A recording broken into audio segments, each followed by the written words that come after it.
It's time now for our Entre Nous segment with Solange Mougin. Hi, Solange. Hi. So believe it or not, the 5-year anniversary of Brexit is tomorrow. And so it's time for us to take stock of how the decision to leave the European Union is perceived on both sides of the channel. Solange, 5 years in, how did the Brits, first of all, feel about Brexit? Well, the majority of them are not too happy about it. The data firm YouGov released a poll yesterday that said 55% of Brits say that it was wrong to leave the European Union, which formally occurred on January 31st, 2020. Now, you could argue that figure is pretty close to the referendum vote back in 2016, 52 to leave and 48 to stay. But what's interesting and what has changed is how people who once believed that it was the right decision have now changed their minds. Just 30% of Brits now say that it was right to leave. And as we see in the lower line here, it has dropped since the transition period ended in 2021, which is right in the middle there. Now, this number continues to drop. Today, that 30% is the lowest it has ever been, and this shows too if you analyze the data on how people voted at the time. Among the Leave voters, now 1 in 6 of them think that it was a mistake, and 88% of the Remain voters continue to feel that it was wrong to leave. So the overall feeling among Brits is that it was a bad move, and many economic statistics and models back this up.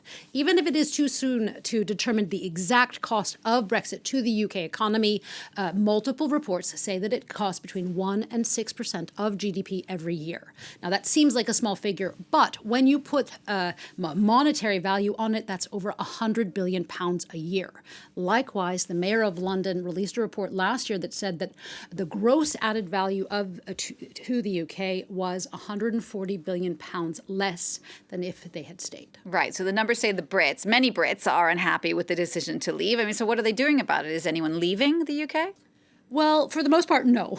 But the same YouGov poll did show that 64% of them, of Brits, want a stronger relationship with the EU, and 55% of them actually want to join back in.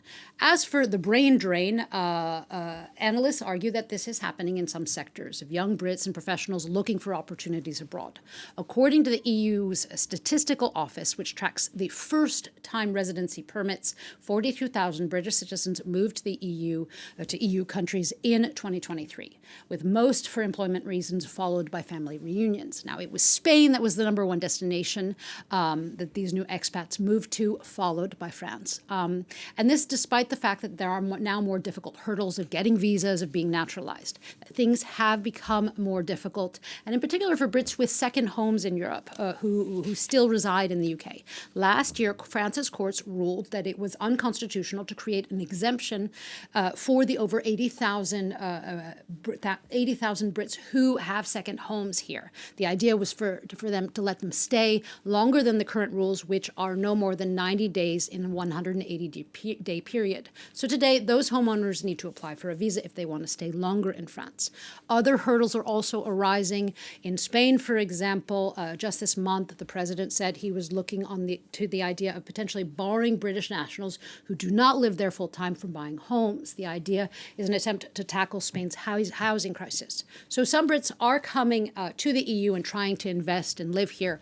But are EU nationals doing the same with the UK? Well, not as much. Since Brexit, there has been a negative net migration. So more Europeans are leaving than going there. So that imbalance is something we also see in the tourism industry as well, isn't it? Yeah, it really is. Last summer, a report by the CEBR found that while tourism has been recovering across Europe, since COVID, it hasn't been doing as well in the UK. It found that there was a £2.8 billion shortfall on this. So why is the EU outperforming the UK in attracting tourists? Why are Brits still traveling to Europe, but fewer Europeans are taking trips there? Well, there are a number of reasons for this. There's the expense. The UK is ranked 113th out of 119 countries by the World Economic Forum when it comes to price competitiveness for travel and tourism. The cost of food and transport in particular are quite high, and they have gotten higher since Brexit and since COVID. Then there is bureaucracy.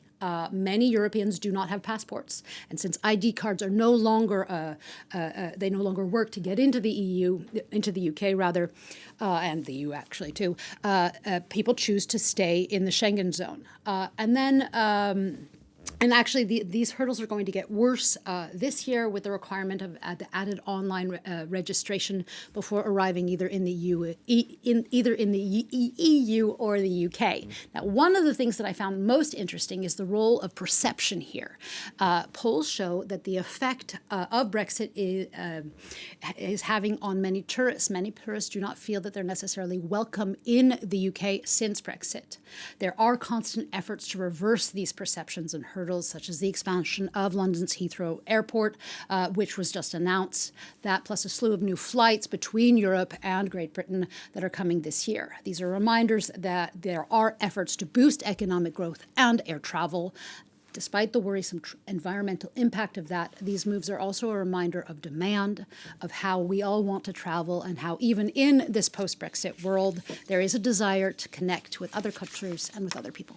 All right, Solange, thank you for that look at life post-Brexit. I cannot believe it's been 5 years tomorrow to officially happen. Thank you very much for that. That's our Solange Moujin. Let's come back to France now, where the